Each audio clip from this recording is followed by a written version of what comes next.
নমস্কার বন্ধুরা, অমৃত কুম্ভ চ্যানেলে আপনাদের সবাইকে স্বাগত জানিয়ে আজকে চলে এসেছি একটা সহজ আমের জেলি রেসিপি নিয়ে। এটাকে আমের ঝুরি আচারও বলে। আমি আপনাদের এই একটা আমের জেলি করে দেখাবো। আপনারা নিজেদের প্রয়োজন মতো বেশি আমের করে নিতে পারবেন। প্রথমে আম ভালো করে ধুয়ে নিয়ে ছাল ছাড়িয়ে নিয়েছি আর বোটার দিকের অংশটা কেটে বাদ দিয়েছি। এই আমের আঁটি হয়ে গেছে, তাই আমের পাশ থেকে কেটে নিয়ে সরু সরু আলু ভাজা যেরকম কাটে সেইভাবে আমি কেটে নিচ্ছি। আমের শুধুমাত্র শাঁসটাকে কেটে নিয়েছি আর আঁটিটা বাদ দিয়েছি।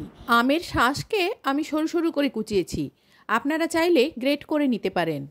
আঁটিটা আমি বাদ দিয়ে দিলাম। এবারে গ্যাসে একটা কড়াই বসিয়েছি। কড়াইতে দিয়ে দিচ্ছি আমগুলো দেওয়ার পরে দিয়ে দিচ্ছি খুব সামান্য পরিমাণ নুন আর খুব সামান্য পরিমাণ বিট নুন। এই সময় গ্যাসের ফ্লেমটা একেবারে লোতে রাখতে হবে। নুনের সাথে আমগুলো মেশানোর সঙ্গে সঙ্গে আম থেকে জল বার হতে শুরু হবে। এইবারে ওই জলের মধ্যেই আমটা সেদ্ধ করতে থাকবো। যখন জলটা শুকিয়ে যাবে তখন দিয়ে দেবো এর মধ্যে চিনি। এই পর্যায়ে আমের জলটা একেবারে শুকিয়ে গেছে। এইবারে আমি চিনি দিয়ে দিচ্ছি। আমটা যেহেতু মিষ্টি, তাতে এই পরিমাণ আমে 1 কাপের থেকে একটু কম চিনি দিচ্ছি। বেশি পরিমাণ আম হলে চিনির পরিমাণ বাড়িয়ে দিতে হবে। চিনি দেওয়ার সঙ্গে সঙ্গে গলতে শুরু করবে। এবারে এই চিনির রসেই আমটা সেদ্ধ হতে থাকবে।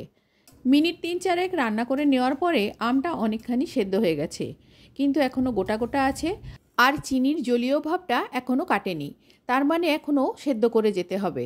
হাত দিয়ে একটু চেক করে নিচ্ছি চিনিতে কোনো চটচটে ভাব এসছে কিনা। একতার বা দুতার করার প্রয়োজন নেই, শুধুমাত্র চটচটে ভাব এলেই হবে। চিনিটা যত গলছে তত জল বেরোচ্ছে। এরপরে একটু কালারের জন্য হলুদ গুঁড়ো দিয়ে দিলাম। জেলির টেস্টটা একটু অন্যরকম করার জন্য একটু ভাজা জিরে গুঁড়ো দিলাম, এটা অপশনাল। এবারে দিয়ে দিচ্ছি ফ্লেভারের জন্য এলাচের গুঁড়ো। সব কিছু ভালো করে মিশিয়ে নিয়ে চিনির মধ্যে ফোটাতে থাকবো। আমটা গলে গিয়ে চিনির সাথে মিশতে থাকবে আর চিনিটাতেও পাক ধরতে শুরু করবে।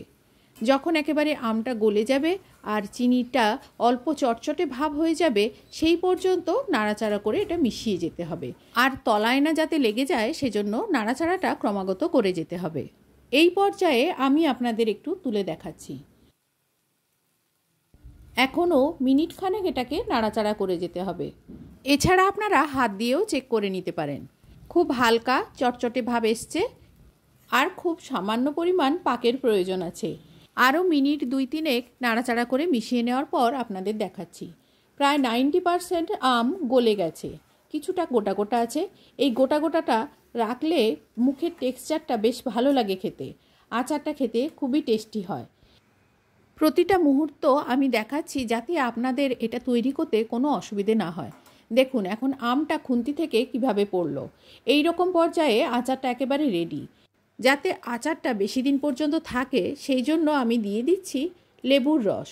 আপনারা লেবুর রসের পরিবর্তে ভিনিগার ব্যবহার করতে পারেন। একটা আমের জন্য 1 চামচ ভিনিগার ব্যবহার করবেন।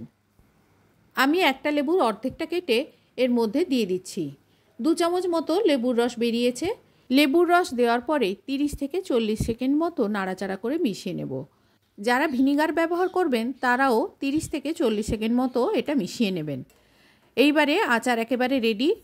লেবুর রসটা দেওয়ার পরে মেশাচ্ছি যখন আপনাদের দেখাচ্ছি আমটা কড়া থেকে ছেড়ে ছেড়ে আসছে, তার মানে এটা একেবারে রেডি হয়ে গেছে। এবারে গ্যাসের ফ্লেমটা অফ করে দিলাম। ঠান্ডা হয়ে যাওয়ার পর কোনো এয়ারটাইট কন্টেনারে ভরে রেখে দিন। ফ্রিজেও রাখতে পারেন, বাইরেও রাখতে পারেন।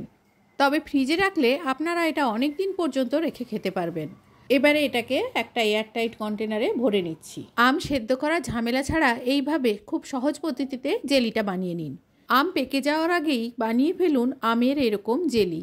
আমি যে আমটায় জেলি করেছি সেটা পাকার আগের মুহূর্ত, তাই আর দেরি না করে ঝটপট বানিয়ে ফেলুন। আজ এই পর্যন্ত, দেখা হবে অন্য কোনো দিন অন্য কোনো রেসিপিতে। ততদিন পর্যন্ত সবাই ভালো থাকবেন, সুস্থ থাকবেন, আনন্দে কাটাবেন। ভিডিওটি শেষ পর্যন্ত দেখার জন্য ধন্যবাদ।